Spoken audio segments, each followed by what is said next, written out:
Rally around small business. Rally around small business. Rally Around Small Business is brought to you by Home Savings Bank. Thank you for all of our participants for joining. We really appreciate the time and attention. Thank you, Kevin and Catherine and Peak IT, members of the Rally Around Small Business Coalition. So how we can really work together as a business community to get as our economy reopens, to get back on track from that standpoint. And so this webinar, from a housekeeping standpoint, please, review the information that they're sharing. And if you have any questions, use the Q&A function or the chat function. I will be monitoring both the Q&A and the chat. And we'll pause on occasion to field any questions. And we'll absolutely get to your questions at the end. What we're going to focus on today is the infodemic that kind of resides within the pandemic. A lot of us are working from home or working remotely. And there's multiple software applications that can help protect us. But what we're going to talk about today is the single most important thing in protecting your data, yourself, your family, as well as, the companies that we work for or with. Cyber attacks since the beginning of COVID-19 are up astronomically worldwide. And we're going to go over today just some very, very basic, important steps that we can use, very similar to the advice they're giving on COVID-19. We're going to talk about using common sense. We're going to talk about doing our part to do what we can do to, again, kind of flatten this curve of the infodemic that we're currently experiencing. A little background about our company. Peak IT is a division of Valley Office. We were founded in 1983 by owner Steve and Kathy Blakeman. We emerged as an area technology leader very early on, and have tried to continue that trend with the help of the clients that we serve in our area. In 2015, we rebranded to Peak IT, and last year we recorded record growth under that logo. And our new mission has been to implement cybersecurity solutions by focusing on how people learn. As it is, in fact, as I will say multiple times throughout this, the most important piece to cybersecurity is, in fact, the end user. So let's talk a little bit about, again, why we're here. Across the past several years, the cyber threat landscape has changed from traditional, Trojan viruses and things of that nature to, true ransomware, where your data is taken and then a ransom demanded for you to pay to get back. The past 4 weeks, it's absolutely exploded. Again, we're trying to do is bring a focus on that by training staff and owners who can avoid, by just common sense and practicing these few tips that we're going to review today, they can't avoid being breached. So we're going to cover with you the evolution of cybercrime. So we're going to talk about why this is happening. We're going to talk about the prime targets. So who this is happening to.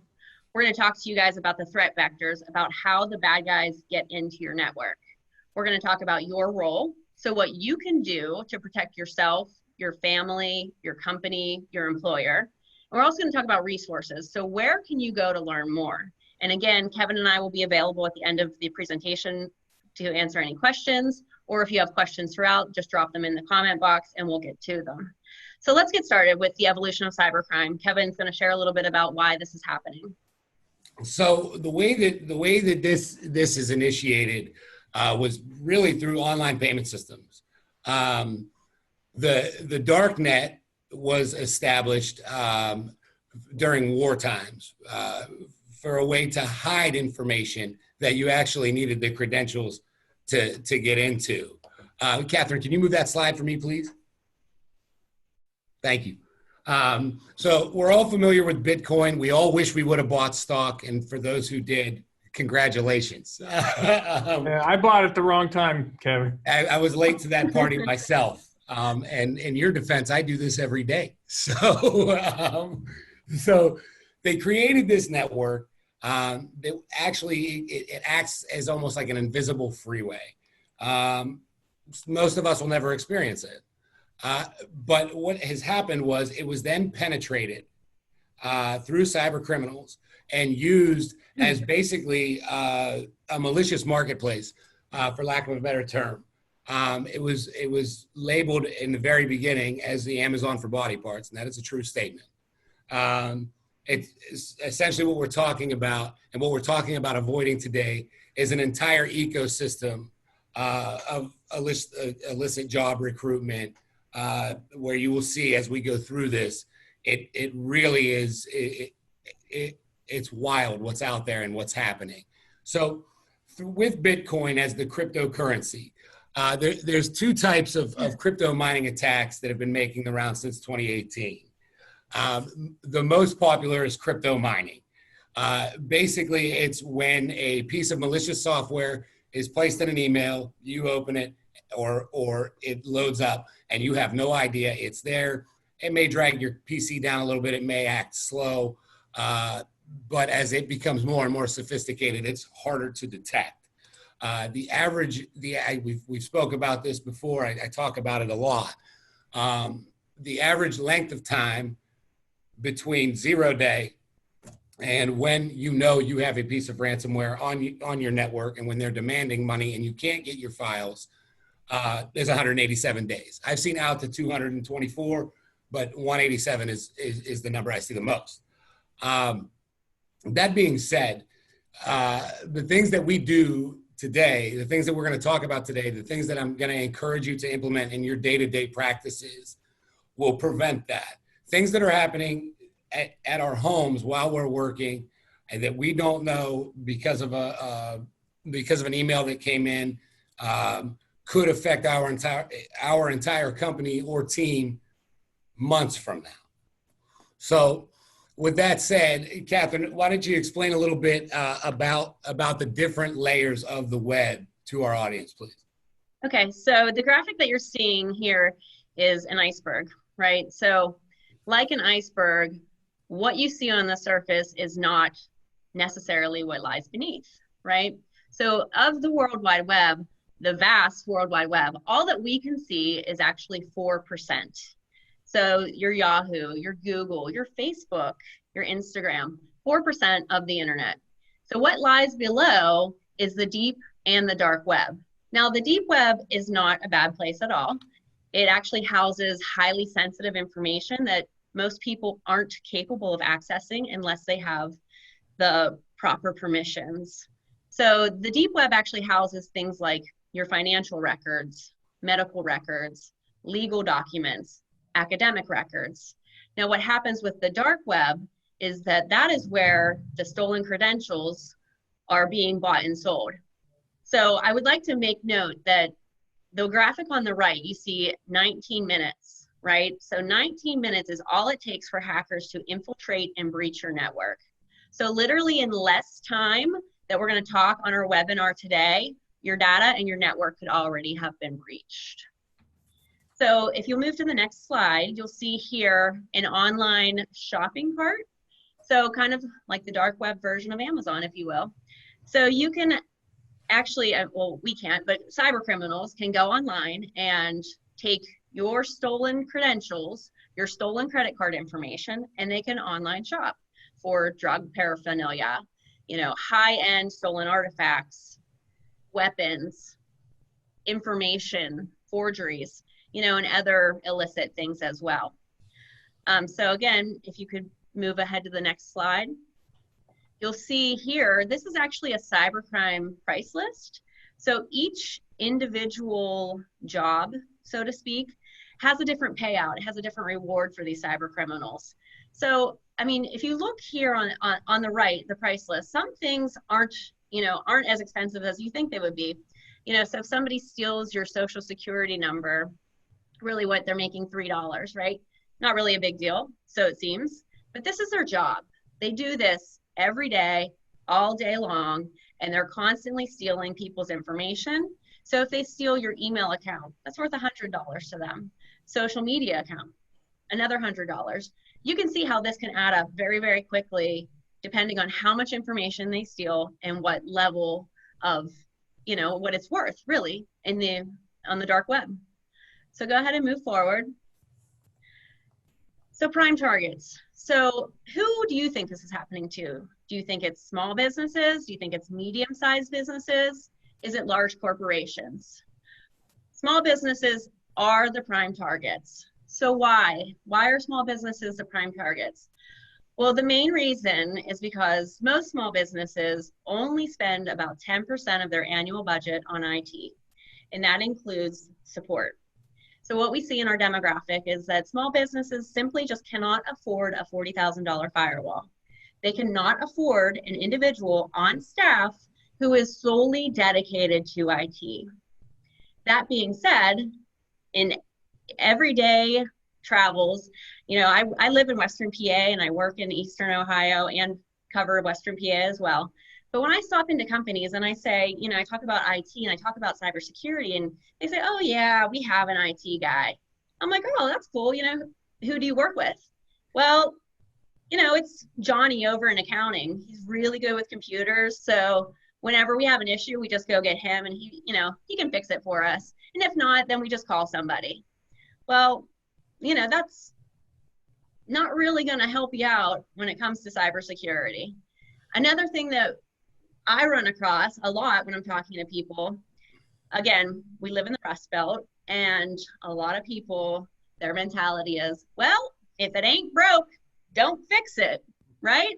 So I see a lot of people that they have aging equipment. And the thing about aging equipment is that your device is so vulnerable because you don't have updated software. You have holes in your firewall, unpatched, left wide open for cyber criminals to get to. And again, 19 minutes. That's all it takes for a cyber criminal to get in and infiltrate and breach your network and breach your data. A lot of times we also see owners of small businesses, they do everything, right? They're the jack of all trades. They hire all of their employees. So they're their HR department. They do all of their marketing department. They do their accounting. They also do their IT. So owners are doing all of these things and they're just not focused on IT and cybersecurity. They also don't believe it'll happen to them. Why? Because it's not a newsworthy headline if the mom and pop shop down the street gets hacked. But we always hear in the news about Target being hacked, LinkedIn being hacked, Whole Foods getting hit, Home Depot. So we hear about all of these large corporations. So small businesses simply just don't believe that it will happen to them. They don't believe that their data is valuable. But it's not just their data, it's their clients' data. It's their patients' data. Small businesses, again, going back to the budget, don't have a budget to educate their employees, which is part of the reason why we're doing this today. We want to educate people in our community about cyber criminals.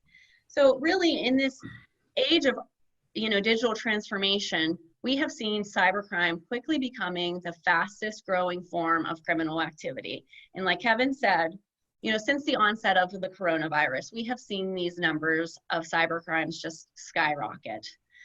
58% of cyber attack victims are categorized as small businesses. Only 14% are prepared to defend themselves. 6% of companies survive longer than 2 years after a major breach of data. So really that means that 94% of small businesses are not going to survive after they've had a data breach. More than half of all small businesses did in fact suffer a data breach last year. So was your company one of them? It's really not a matter of if it's going to happen to you, it's a matter of when it's going to happen to you. So now these incidents are costing businesses of all sizes, on average, over $200,000 per incident. That's between the damages, the revenue loss, and paying the ransom. So do you have a plan in place? Do you have a disaster recovery plan in place? If not, again, Kevin and I would be happy to talk to people about a disaster recovery plan and having protocols and procedures set up. So you would think that managed service providers like us aren't vulnerable. Well, that in fact is not the case. Now, why is that not the case? You can go ahead and click to the next slide. Managed service providers are frequently the target of ransomware attacks because managed service providers have access to so many other people's networks. Their reach extends beyond their walls. It extends to other companies. So if a managed service provider gets attacked, you have to think about all of the highly sensitive information that they also have access to because they are managing other people's networks as well. Administrative credentials, email credentials, server backup. The list really goes on and on. So if you're not sure about what your managed service provider is doing in regards to protocols and procedures, just ask them. You can go ahead and click through. Okay, so I'm going to talk a little bit about the threat vectors and how they go about getting in. We touched on crypto mining and crypto jacking a few minutes ago, but the most popular way, I'm sure that most of us in attendance today have had a phishing email land in their inbox. Whether they've identified it or not is a different story, and I'd like to talk a little bit about how to do that. So what a phishing email is it's essentially, it really is by definition, just with a different spelling, like phishing. They cast bait into your inbox, and if you take it, you're caught.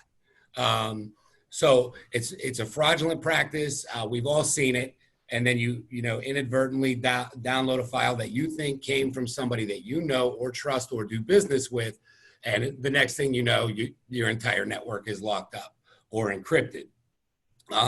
Or what they can do is set it up within a website, but most of the time it comes within the email itself. What will happen is you can download the PC, or download the file to your PC, and it'll lay dormant there, which is called 0 day until it's deployed. And down here on the bottom, I feel like this particular statistic is staggering. But it's estimated that a business will fall victim to a ransomware attack every 14 seconds. The amount of activity that goes with that statistic is staggering to me. And should you not be using best practices and everything that you can do within your organization and with your team, the likelihood of you being one of those every 14 seconds becomes much higher. So we're going to break down what a phishing email looks like. So this is just a snippet from an Outlook inbox. Everything looks pretty basic, but the very, very first thing that I want to point out is circled from Time Warner Cable, the important notice about the recent payment to Time Warner. Again, back to the common sense. Did we make a payment recently? If I did, why are they contacting me about it? We should be good. We're square, right? So hey, you got to be on the lookout for any type of emails that, Jeff, if you could move to the next slide, any type of emails that are trying to create a sense of urgency, urgent or important. If you've created this account on your PC with passwords and your bank account information, never ever go through an email to get to your account information. Go directly to the site, log in, and then have a look around your account. If you break down the simple things to look at, first of all, is the email address itself.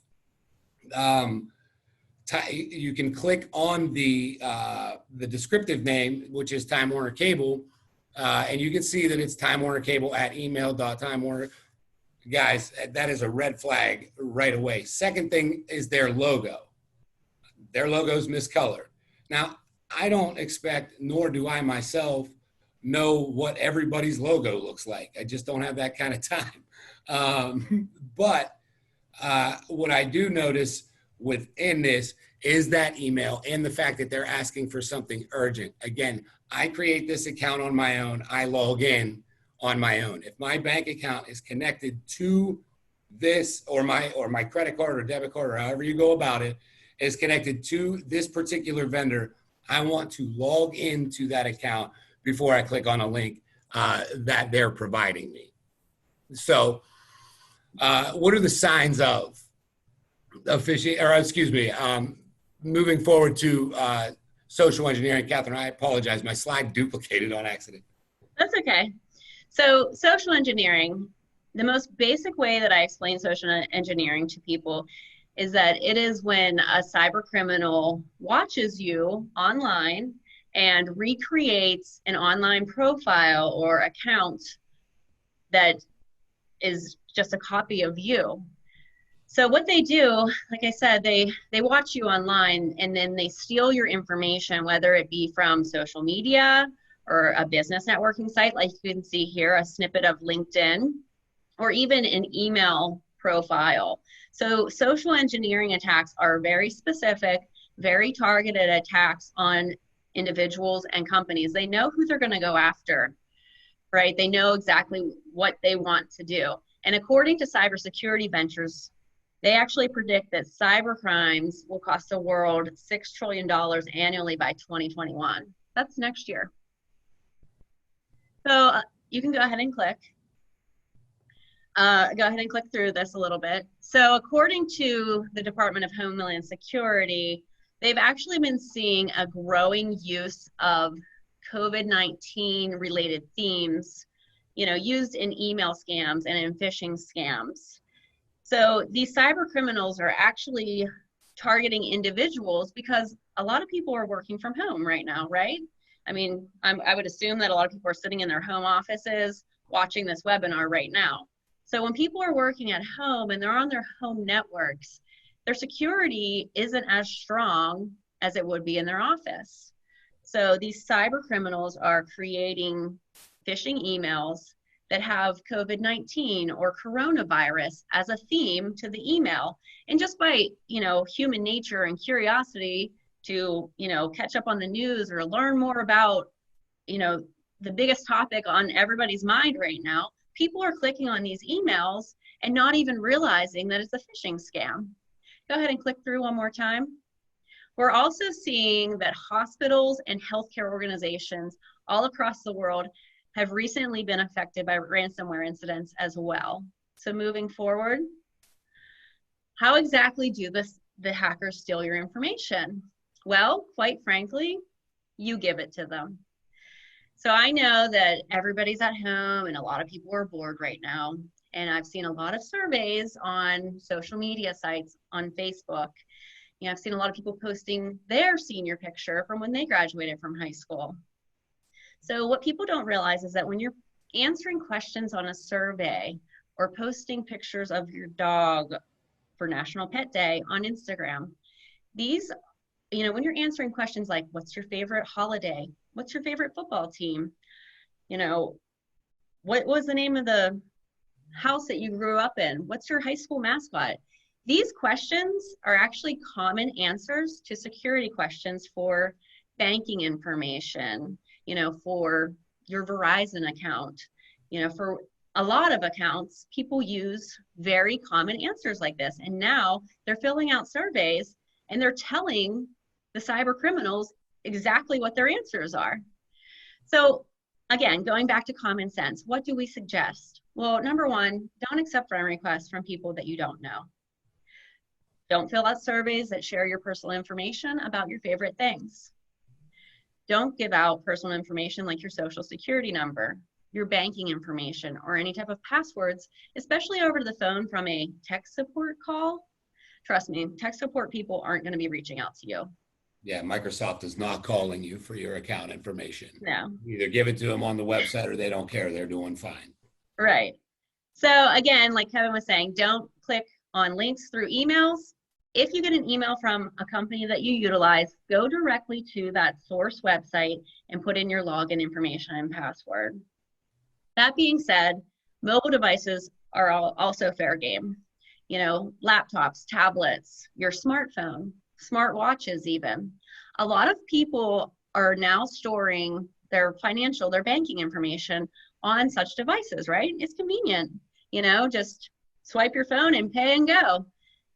So people are just storing information on there, which really leaves, your smartphone wide open to being breached.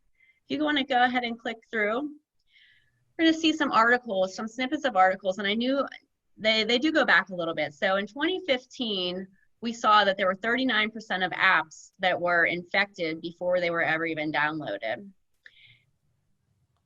And then in 2018, I know it's hard to read the dates on the screen there, but in 2018, Google Play Store actually had to remove 145 Android apps. So it took them 3 years to even remove the malicious apps. So is Google better than Apple, right? That's a classic debate, right? Android versus iPhone, which one's better? Well, if you click through here, you'll see that even Apple itself had to remove 300 infected apps.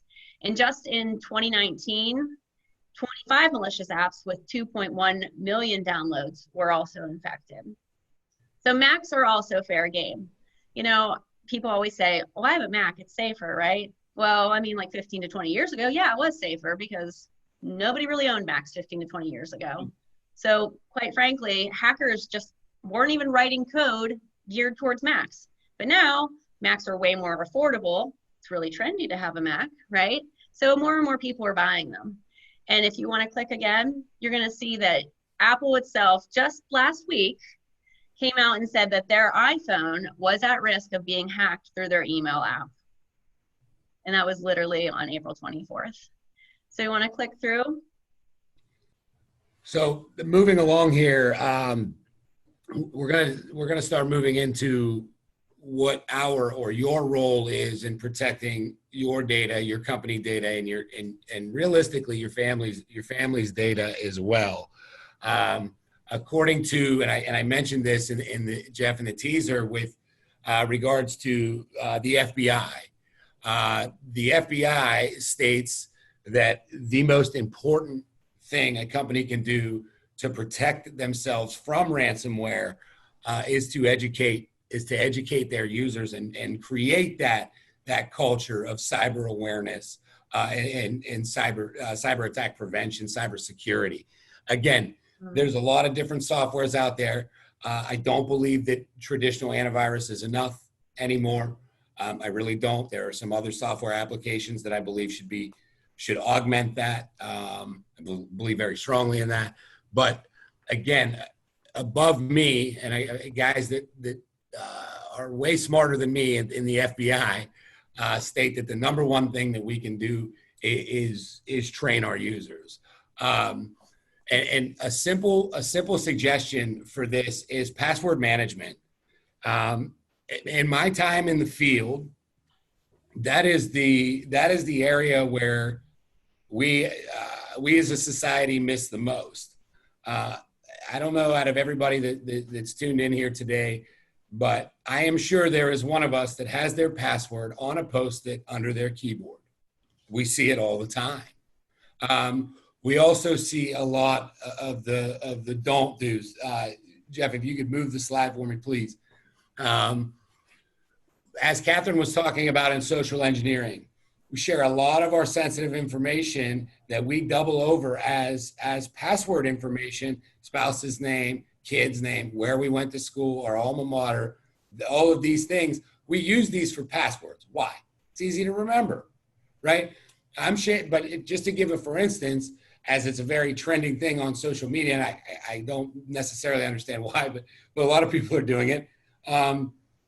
This is in support of the seniors for 2020. This is my senior picture from Crestview in 2001. So right there, I have 3 pieces of information about myself, right? My name, where I went to school, and the year I graduated. So which information, what kind of information do we gain? Age, address, name. Those are 3 critical pieces of information that realistically, if you wanted, you could go do a Google search. But here I am proactively spewing them out. And a lot of times they're linked to my passwords. So I want to talk about first before I give the examples on how to go about it, I want to give some examples on what not to use. Spouses' names, kids' names, favorite football team or athletic team, pets' names, your birthday, your street address, your company's street address, right? And as we sit here, I know, because until I learned about this, I was the same way. I had one variation of the same password for multiple platforms. So as we're going through this, I think it's important to acknowledge that we aren't alone in this. If that's what you're doing, if your password's under your keyboard, you're not the only person that does that.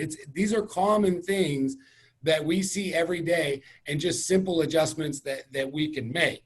So in the examples I have here, and again, however you wanted to do this, but use an animal or some sort of static, right? So in this example, I used antelope, and instead of capitalizing the first letter, I capitalized the second letter. Now, how many letters are in it total? We have 8. So I add that to the end. How many vowels? 4. Add that to the end. Add a backslash. I'm remodeling my kitchen. So add a backslash. And now I have a very strong password that is simple for me to remember and reference back to. Or you could use a phrase. And I really like this one as you start to move into this and create that culture. This is, to me, the easiest way to get started. Use a phrase, abbreviate the phrase, and then use that in your password. And finally, with regards to this, guys, we want to change our passwords every 30 or every 90 days or so, 6 months at the latest. So moving along here, with regards to passwords, again, I just touched on this. Don't share passwords across platforms. Use different ones. Use a password manager that you trust. And if you needed some examples of those, we have them. But there's Password Lock. There's literally good password managers out there that you can get to keep on a smart device with two-factor authentication to keep track of your passwords. But it's a great place to start. Don't share across your platforms, and don't use information that is very easily accessible through the internet.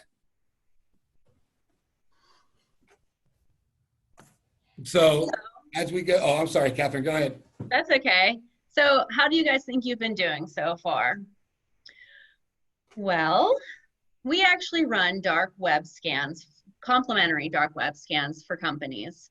And what you're seeing here on your screen are actual results from real companies in Western PA and Eastern Ohio. Obviously, we have cropped them so you can't tell who they are. But when we run these scans, we can actually see the user's email ID, their password, the date that it was published on the dark web, and the breach source of where the cyber criminal accessed their information. So we don't want this to happen to you guys. So we are offering to run complimentary dark web scans for any company that would like one. Just again, send us a comment, send us an email, give us a call, reach out to us on LinkedIn. We would be more than happy to provide that for you. All right, we're getting feedback from attendees that they're extremely enlightened and now frightened. So, oh, geez. Well, I mean, reach out to us and we can talk to you, in more detail about cybersecurity. And again, we can run dark web scans for companies complimentary. Excellent. So I'm going to talk a little bit more about cybersecurity at home now, right? We know what it is. We know now, we've discussed a little bit about, what not to do, how to manage our own passwords. Now let's take it to our homes. And as I stated before, we're going to protect ourselves, our companies, and our families. So the majority of cyber attacks actually happen on home-based operating systems. So I run into this a lot in the field with small businesses where there's multiple, Windows 10 home or Windows 7 home operating systems running their devices. If you could click one more time, I'm going to show you a quick statistic on the difference between a pro device and a home device. If you're running home devices on a professional network, you're 68% more likely to be breached. Mm-hmm. If you're running Windows 7 and have not upgraded to Windows 10, it gets worse, as it shows right here. But let's talk about our home networks. Most of us have got our internet installed several years ago. Has anybody checked the router configuration or changed the password? Right? How many different devices have we had come in and out of the home that connect to our own Wi-Fi? Yeah. Right? So the same things that we discussed earlier, I'm going to encourage you, especially while working at home, I'm going to encourage you to do from the office at home. Change your passwords, update them. I know it's a pain, but not nearly as much of buying your own photos back or having that conversation with your employer about why we can't get to any of our data unless we pay the ransom to get it. Plus all of our customers are now at risk. If anybody is working remotely at home that's tuned in and you're using remote desktop protocol, I would encourage you to stop that immediately. That has proven dangerous over the past several years with multiple loopholes. Contact us, contact your IT provider, whoever that may be, to get a VPN installed and connected, so you're then operating out of a secure tunnel. Make sure your PC is updated with the latest paid antivirus.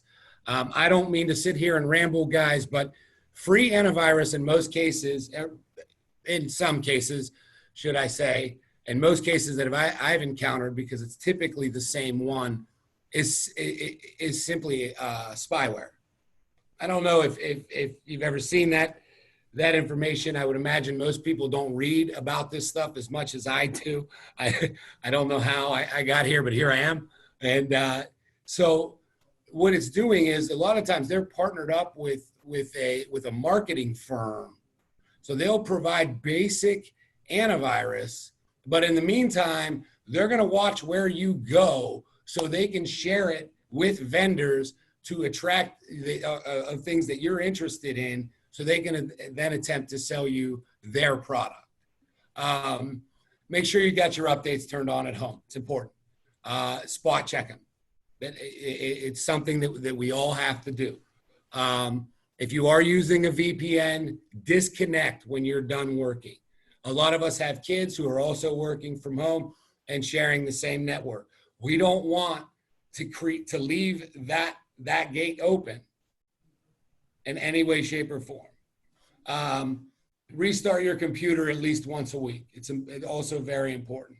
That helps. That will help with your updates. And if you don't have anybody managing your patches for those updates, also another very important step. And finally, follow. And we run into this, Catherine. We run into this a lot. Follow your remote worker policy. Do you have one? If not, contact your IT provider. Feel free to give us a call. We have multiple basic templates that you could customize to your own environment. We would be happy to help consult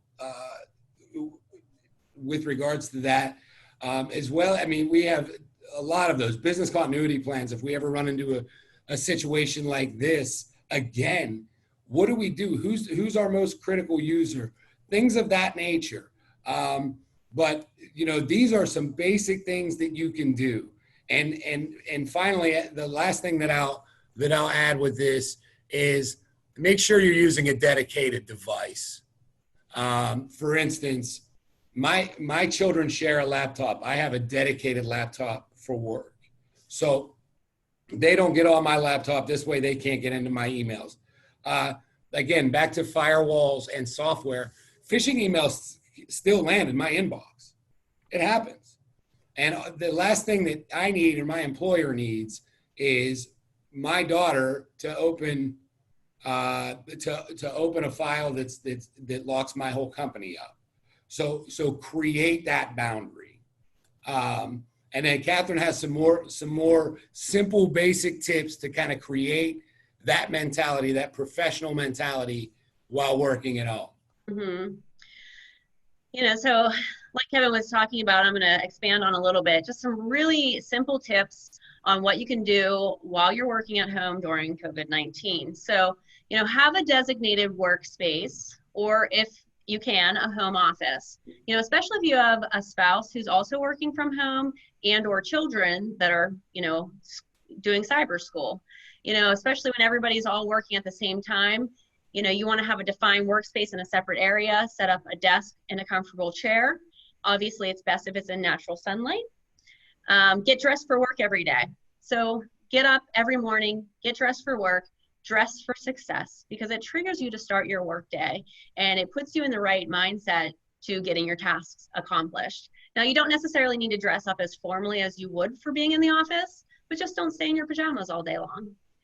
Also, you want to define your work hours. So establish boundaries for when you're on the clock, and also know when to shut it off. I know when you're working from home and, you are working on a project and you just want to get it finished. Well, sometimes you just got to call it a day and shut it off and then go and spend time with your spouse and your kids. Just diminish your distractions by having a defined schedule and stay on your schedule. Also, keep your routines. So a lot of people are losing their commute time to work, right? Some people like to listen to podcasts in the morning on their way to work. Some people like to listen to certain motivational speakers just to get themselves in that right frame of mind, or maybe they want to, they want to keep doing that, really. So get up earlier than you would just to walk downstairs to your office. Get up early, listen to your podcast, get in the right mindset. Also, another thing is exercise. If your routine involves leaving work and going to the gym, then do that. When you're done with your work day at home, you want to, I know gyms are all closed right now, but go outside for a walk, go for a bike ride, do some jumping jacks in your living room, just do something to keep active. Socialize. That's so important right now because a lot of us are not at the office. We're not having that water cooler talk, right? So we're not getting to see our coworkers every day. You can always Zoom, Skype, FaceTime, use Microsoft Teams. I know some people are having virtual happy hours after work on Friday nights where their whole team is getting together online. Also, make sure you take breaks and get up and walk around just to keep the blood flowing. Now, I know these are all very basic work from home tips, but what we're trying to do here is to create that mentality of, creating that right mindset of a professional mentality and really the mentality of having a cyber security awareness mentality, even at your home office. So with working at home, I am completely guilty of. I use my phone way more for web browsing than I did before I went home, and I really have no good excuse for why, aside from just a different environment, which is kind of why we wanted to talk about the basic routine stuff in the previous slide. But with your Android devices, just a couple of tips. Not most people do these, but again, we didn't want to overlook anything. Make sure that you're using a PIN number. Very important. Also, you can make sure you're running Android Oreo or Google Play Protect for updates and security. Make sure those are pushed out and up to date, and use Brave browser ad blocker. That is you can accidentally end up in a lot of bad places that way that we're trying to avoid. With your iPhones, turn on your iCloud, find my iPhone, make sure your privacy settings are set up appropriately, back up on a regular basis, and don't download any app unless you trust it. If you lose your iPhone, contact your IT provider, or you can reach out to us and we can help you with it. But if you take those, I know it's a whole bunch of small steps, but by doing those things, you can see as we're tying up a whole bunch of loose ends that a lot of us tend to overlook on a regular basis. So Catherine is going to talk a little bit about what to do in the unfortunate event of a breach and what your response should be to said incident. So how do you actually even know that you've had a breach? You know, how do you know that you have some kind of an infection going on? So, you know, your browser redirects to a different website than what you expect, right? You type something into the search bar and your computer just automatically goes somewhere else. That's a huge red flag. So someone tells you that they received an email from you or even a friend request from you that you did not send. Also a red flag. Pop-ups tell you that your computer is infected and that you need to run a tool or call a number for support. Don't call that number. Use common sense. Don't call it. Contact, you know, an IT professional, whether it's us or the, you know, the MSP that you work with, but contact somebody. Don't call the number that they tell you to call. Your computer slows down immediately after you click on something, or if you see an overload of coupons or junk mail. So those are all signs of an infection. So what should you do? Obviously, the first step, or maybe not obviously, actually, maybe a lot of people don't know this, unplug your computer. If you're on your Wi-Fi, turn it off.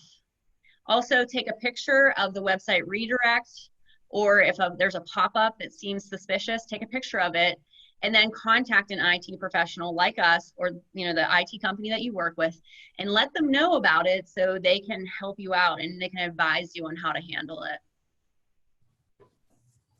So, guys, a lot of information was thrown at you all today. So where do we go from here? I think that the most important thing that we can do is stay vigilant, stay aware. You know, but it's very much, you know, like the pandemic, the stuff that we're hearing for COVID-19 is kind of similar here, where it's you know, be proactive. You know, use common sense. You know, we're all in this together, and if we take these steps again, it can really help level out or flatten the curve with what is happening right now in the cybersecurity environment or cybercrime environment. I do want to take a minute, Jeff. Thank you so very much for not only giving us this opportunity, but really everything that you guys do down there for our community. It means a lot. We're honored to be here with you today. And if anybody has any questions, we could take those now. Our contact information is up on the screen right now. Feel free to reach out to us. We'll do whatever we can to help. But aside from that, thank you all so much for joining us. Great. Kevin, Catherine, thank you. This has been amazing. I've learned lots of new information today and have spent a lot of time researching this topic. So we do actually have a number of questions that have come in. One question, and this might be a generational issue, but so often pre-social media, pre-social networks, a lot of people, and possibly this is a generational situation, you forward emails with jokes or memes or even video clips. Now, most of the time these days, if it's worth watching, it's probably on YouTube or Facebook. So if you get an email, this is funny, watch this, and often it's something political. If you get an email standalone in a player and with a standalone video player, should you push play and watch it, or should you go over and look for it on YouTube? Well, I would go over and look for it on YouTube. You know, again, going back to how do we identify? Who did it come from? Does the email address match? Can I confirm it? On company time, I don't know how that works for YouTube, but I would recommend searching it and just looking for it on your own. That's a very good question. I don't know who asked that. Great question. If you need to watch it that bad, I would probably recommend going to look for it, especially, you know, if you receive it via email.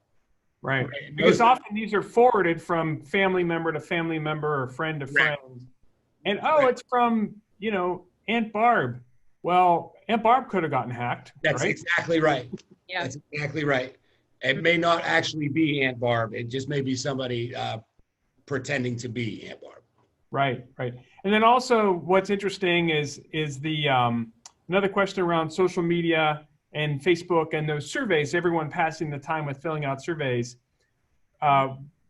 We didn't realize that those are those surveys funded by or facilitated by the hackers, or are they just taking advantage of that information by scraping stuff off of Facebook? It's a combination of both.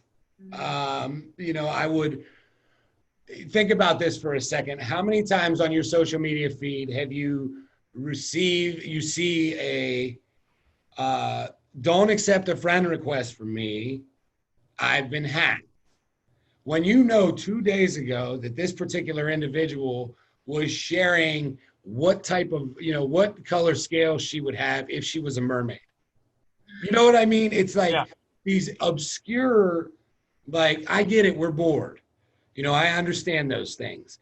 But most of the time you can kind of see those trends and generationally, like you said, I noticed that in social media platforms where, I'm just stating my own observations, boomers are they love them surveys. They do. They take a lot of them.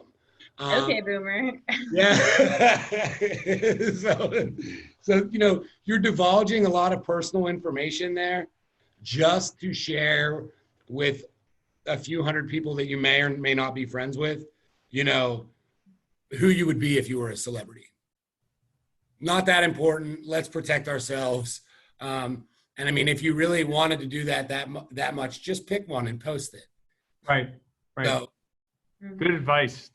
And then last question, as far as Mac users, a Mac user is wondering why that perception lingers.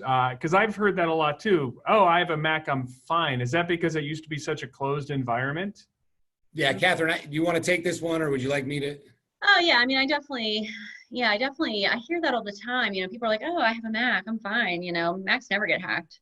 And I just think that's just the perception that people have, because that, was the case, 15, 20 years ago. Like I said, Macs, I mean, I personally think Macs are still expensive, but they were way more expensive 15 to 20 years ago. So not a lot of people could afford them, and I think they've become very trendy. So more people are purchasing them. And I think because of that stigma that, oh, Macs can't get hacked, so people are going that route, when that's really not the case, but it's just the catchphrase that you constantly hear, so you believe it. So people think that, but it really is not the case. And like I said earlier, cyber criminals now are writing code specific to Macs. Right. And the moment you launch a browser, the moment you launch a browser, you're establishing a two-way connection between your computer and the World Wide Web, which is vast. Right. And so it's just an invitation for something to come in that you don't anticipate. Correct. It opens a door. It has to, or you can't get out and they can't, and nothing gets in. So the door has to open. For us to access the information, we have to open that door. Right. But it's important to make sure that we take the steps necessary to secure the tunnel. Absolutely. Perfect. Well, we're coming up on the hour, and this has been very insightful. And the good news is we are recording this session. We will make the replay available on our YouTube, Facebook channels, and also be posting it on LinkedIn. And we would like to thank Kevin and Catherine specifically for all their time, effort, and preparation in this series. I know you do this every day, but there's so much compelling information that you shared that we certainly will make sure that everyone has an opportunity to see it, even if you register but were not able to attend today. And also thank you to Peak IT and Valley Office for being great supporters of the Rally Around Small Business.